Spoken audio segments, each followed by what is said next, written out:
From failure to breakthrough. My hands shook so badly, I nearly dropped my invention right there on the studio floor, live in front of millions. The lights were blinding, the host smiled, and all I had to do was press a button, except nothing happened. The whirring, buzzing wonder I'd spent years building just blinked once and died, and so did my dreams, or so I thought. The audience's polite clap felt like pity, and I wanted to crawl under the stage and disappear. Backstage, I locked myself in a bathroom stall, replaying every misstep, every tiny wire I might have missed. My phone was blowing up with texts, some supportive, some not so much. It was the lowest I'd ever felt, convinced my shot was over before it had even started.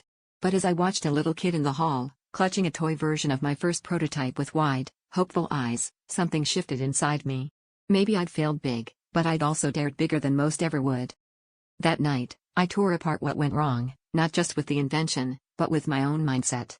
I realized the real failure would have been quitting at my first public stumble.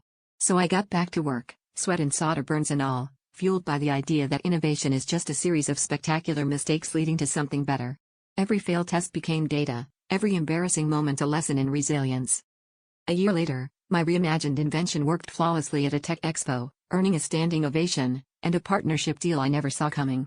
What I learned is this: failure isn't the end, it's the messy, necessary beginning. If you're willing to pick yourself up, your worst moment might just be the spark for your biggest breakthrough.